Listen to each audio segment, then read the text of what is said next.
ভেনেজুয়েলার president Nicolas মাদুরোকে গ্রেফতার করতে মার্কিন গোপন পরিকল্পনা ফাঁস। বার্তা সংস্থা এপির প্রতিবেদনে উঠে আসছে চাঞ্চল্যকর সব তথ্য। বৈশ্বিক উত্তেজনার মধ্যেই দক্ষিণ কোরিয়ায় মুখোমুখি ট্রাম্প শি জিনপিং। প্রায় 2 ঘন্টার রুদ্ধদ্বার বৈঠকে উঠে আসে বিশ্ব বাণিজ্য ও শুল্ক যুদ্ধের মতো ইস্যু। এশিয়া সফরের মধ্যেই পেন্টাগনকে পারমাণবিক অস্ত্র পরীক্ষার চালুর নির্দেশ দিলেন ট্রাম্প। রাশিয়া ও চীনকে জবাব দিতে এই পদক্ষেপ এক কৌশলগত বার্তা, বলছেন বিশ্লেষকরা। দক্ষিণ কোরিয়া সফরে উপহার হিসেবে ট্রাম্প পেলেন প্রাচীন সোনার মুকুট।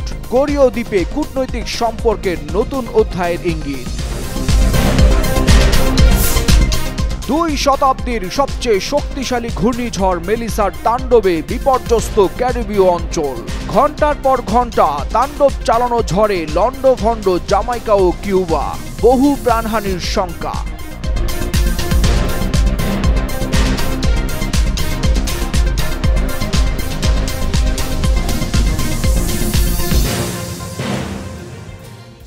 ভেনেজুয়েলার প্রেসিডেন্ট নিকোলাস মাদুরোকে ধরতে গোপন পরিকল্পনা হাতে নিয়েছিল যুক্তরাষ্ট্র। 16 মাস ব্যাপী এই অভিযানে মাদুরোর ব্যক্তিগত বিমানের প্রধান পাইলটকে ঘুষ দিয়ে প্রলুব্ধ করার চেষ্টা করা হয়। অ্যাসোসিয়েটেড প্রেসের প্রতিবেদনে উঠে আসে যুক্তরাষ্ট্রের এই ব্যর্থ অভিযানের চাঞ্চল্যকর সব তথ্য।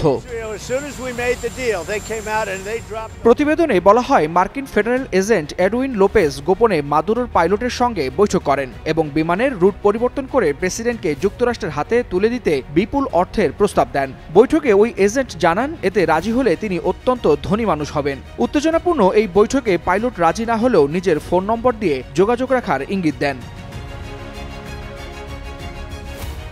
এপি জানায়, এই পরিকল্পনার তথ্য পাওয়া গেছে 3 জন বর্তমান ও সাবেক মার্কিন কর্মকর্তা এবং মাদুরোর এক বিরোধীর সাক্ষাৎকার থেকে। দীর্ঘ 16 মাস ধরে এজেন্ট লোপেজ এনক্রিপ্টেড মেসেজিং অ্যাপে পাইলটের সঙ্গে যোগাযোগ বজায় রাখেন। পুরো অভিযানটি ছিল একেবারে শীতল যুদ্ধ যুগের গোয়েন্দা নাটকের মতো গোপন বৈঠক, বিলাসবহুল প্রাইভেট জেট, কূটনৈতিক চাপ এবং গুপ্তচরের মন জয়ের চেষ্টা।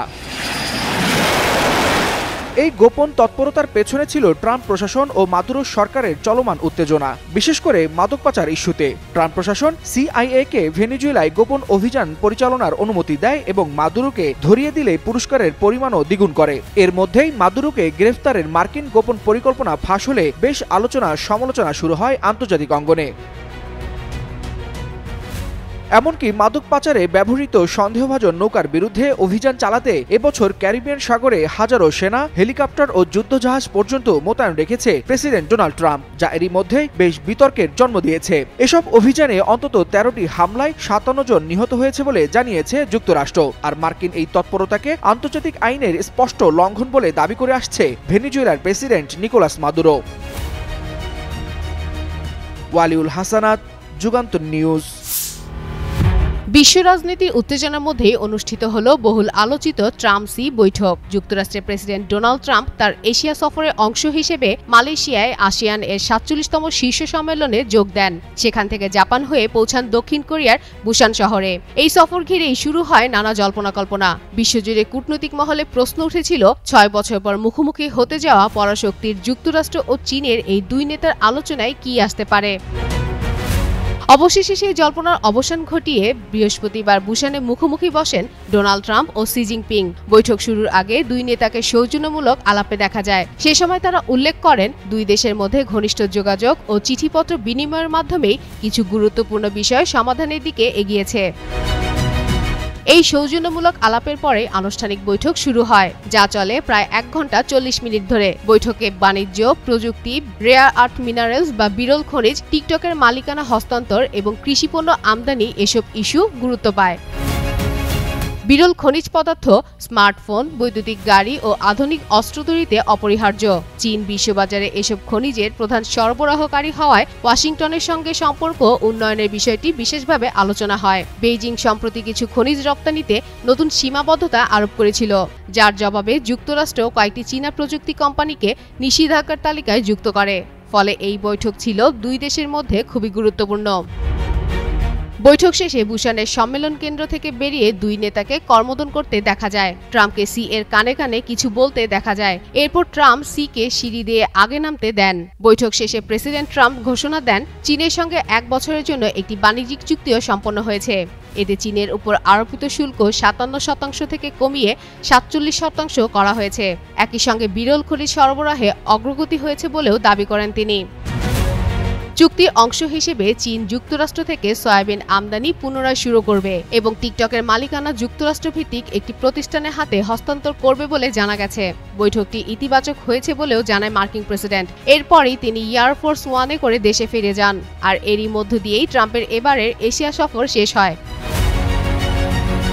এদিকে বৈঠকটি সাময়িকভাবে চীন মার্কিন বাণিজ্য উত্তেজনা প্রশমনে গুরুত্বপূর্ণ হলেও দীর্ঘমেয়াদী প্রযুক্তি ও বাণিজ্য দ্বন্দ্বের পুরো সমাধানের এখনো অজানা রয়েছে বলে মনে করছেন বিশ্লেষকরা। ফাতেমা ফাতেহ জান, যুগান্তর নিউজ। 5 দিনের এশিয়া সফরের মধ্যেই যুক্তরাষ্ট্রের প্রতিরক্ষা দফতর পেন্টাগনকে পারমাণবিক অস্ত্র পরীক্ষা পুনরায় শুরু করার নির্দেশ দিয়েছেন প্রেসিডেন্ট ডোনাল্ড ট্রাম্প। বিবিসি জানিয়েছে রাশিয়া ও চীনের মতো প্রতিদ্বন্দ্বী শক্তির সঙ্গে সমানতালে চলতেই এই সিদ্ধান্ত নিয়েছেন ট্রাম্প। তবে এশিয়া সফরের মধ্যেই কেন পেন্টাগনকে পারমাণবিক অস্ত্র পরীক্ষার নির্দেশ দিলেন ট্রাম্প তা নিয়ে সামরিক অঙ্গনে শুরু হয়েছে ব্যাপক জল্পনা।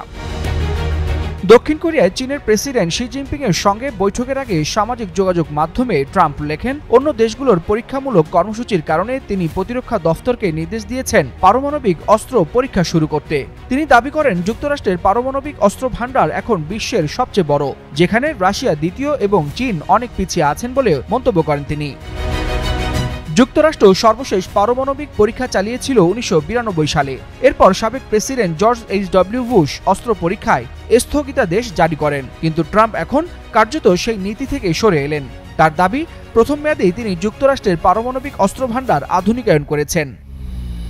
বিশ্লেষকরা বলছেন রাশিয়া ও চীনের সাম্প্রতিক কর্মকাণ্ডের জবাব দিতে ট্রাম্পের এই পদক্ষেপ এক ধরনের কৌশলগত বার্তা বহন করছে। তবে পারমাণবিক অস্ত্র পরীক্ষার প্রক্রিয়া কি হবে এবং কিভাবে শুরু হবে সে বিষয়ে ট্রাম্প এখনও কোনো বিস্তারিত তথ্য দেননি।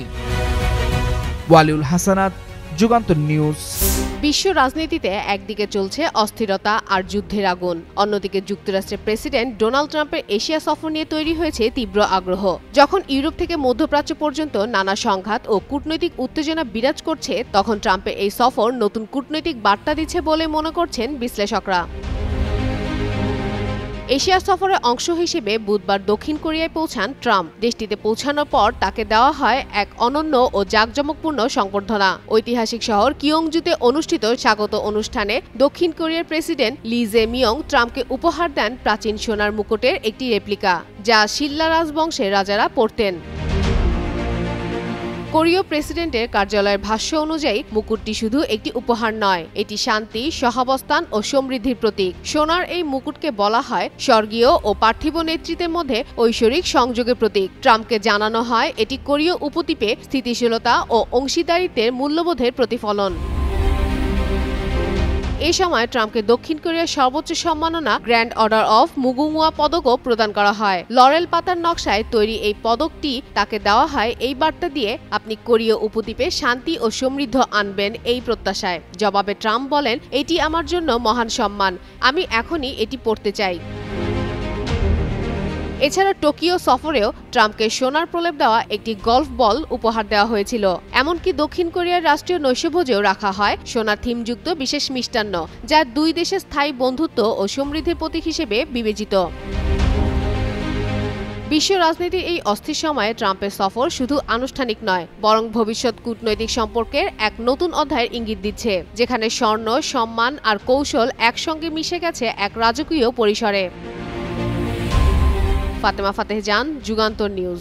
শতাব্দীর সবচেয়ে শক্তিশালী ঘূর্ণিঝড় ম্যালিসার তাণ্ডবে রীতিমতো তছনছ ক্যারিবীয় অঞ্চল। গত কয়েকদিনের ধ্বংসযজ্ঞের পর এটি বর্তমানে কিউবার দক্ষিণ উপকূলে আঘাত হেনেছে। প্রবল বেগে বইছে বাতাস, তুমুল বৃষ্টিতে বহু এলাকা প্লাবিত।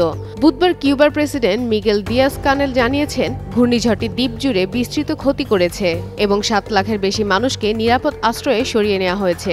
এর আগে এটি জামাইকায় ক্যাটাগরি 5 ঘূর্ণিঝড় হিসেবে আঘাত হানে।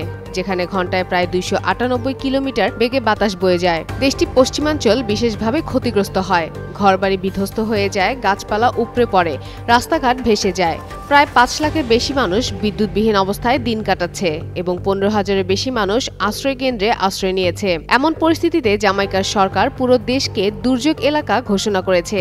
এদিকে হাইতিতেও ঘূর্ণিঝড়ের প্রভাবে ভয়াবহ বন্যা দেখা দিয়েছে। সেখানে অন্তত 30 জনের মৃত্যু হয়েছে এবং বহু মানুষ এখনও নিখোঁজ। জামাইকায় 4 জন এবং ডোমিনিকান প্রজাতন্ত্রে 1 জনের মৃত্যুর খবর পাওয়া গেছে। কিউবায় এখন পর্যন্ত কোনো বড় ধরনের প্রাণহানি খবর না মিললেও 7 লাখেরও বেশি মানুষকে নিরাপদ স্থানে সরিয়ে নেওয়া হয়েছে। আবহাওয়াবিদদের মতে ম্যালিসা দ্রুত শক্তি বাড়ানো সাম্প্রতিক সময়ে অন্যতম ভয়াবহ ঘূর্ণিঝড়। মানবসৃষ্ট জলবায়ু পরিবর্তনের কারণে সমুদ্রের তাপমাত্রা বেড়ে এই ঘূর্ণিঝড় দ্রুত তীব্র হয়েছে। বর্তমানে এটি ক্যাটাগরি 2 ঘূর্ণিঝড়ে পরিণত হয়ে ধীরে ধীরে বাহামার দিকে অগ্রসর হচ্ছে। তীব্র বাতাস, জলোচ্ছ্বাস ও বৃষ্টির কারণে পুরো ক্যারিবীয় অঞ্চল এখন বিপর্যস্ত। উদ্ধার কাজ চলছে, তবে ক্ষয়ক্ষতি পূর্ণ চিত্র পেতে আরও সময় লাগবে বলে জানিয়েছে দেশটির প্রশাসন। দৃশ্যটি যেন সরাসরি কোনো হলিউড সিনেমা থেকে নেওয়া। রাস্তায় ছুটছে একটি মোটরসাইকেল, পিছনে পুলিশের গাড়ির সারি। ঘন্টায় প্রায় 150 মাইল বেগে পালানোর চেষ্টা চালাচ্ছে এক ব্যক্তি। হঠাৎ এক গাড়ি সজোরে ধাক্কা দেয় মোটরসাইকেলটিকে। চালক ছিটকে পড়ে যায় রাস্তায়। মুহূর্তের মধ্যেই ঘিরে ফেলে পুলিশ। শুরু হয় বাস্তব জীবনে উত্তেজনাপূর্ণ দৃশ্য। যেন সিনেমার দৃশ্যই জীবন্ত হয়ে উঠেছে ক্যালিফোর্নিয়ার রাস্তায়। মার্কিন সংবাদ মাধ্যম ফক্স নিউজের একটি ভিডিও প্রতিবেদনে দেখা গেছে সোমবার দুপুর 12:30টার দিকে এই ঘটনার সূত্রপাত ক্যালিফোর্নিয়ার র্যানজো কুকাহমাঙ্গা শহরে। এর আগে একই দিনে হলিহক ড্রাইভ এলাকায় একটি নারী অস্ত্রধারীর হুমকি মুখে পড়েন। এমন খবর পেয়ে ঘটনাস্থলে পৌঁছান সান বার্নার্ডিনো কাউন্টি শেরিফের কর্মকর্তারা। অভিযানের এক পর্যায়ে সন্দেহভাজনের গুলিতে প্রাণ হারান ডেপুটি কর্মকর্তা অ্যান্ড্রু নুনেজ। সহকর্মীর মৃত্যুর পর হত্যাকারীকে ধরতে শুরু হয় ধাওয়া, টান টান উত্তেজনা। অভিযুক্ত মোটরসাইকেল আরোহী ঘন্টায় প্রায় 150 মাইল গতিতে ছুটে চলেন মহাসড়কে। ঠিক তখনই এক অফ ডিউটি পুলিশ কর্মকর্তা নিজে গাড়িতে বাধা দেন তার পথ। সজোরে ধাক্কা খেয়ে মোটরসাইকেল আরোহী মাটিতে পড়ে যান। মুহূর্তেই তাকে গ্রেফতার করে পুলিশ। শেরিফ কর্মকর্তা জানিয়েছে, নিহত কর্মকর্তা অ্যান্ড্রু নুনেজ 6 বছর ধরে নিষ্ঠার সঙ্গে দায়িত্ব পালন করে আসছিলেন। মৃত্যুকালে তিনি অন্তঃসত্ত্বা স্ত্রী ও তার 2 বছর বয়সী এক কন্যা সন্তান রেখে গেছেন।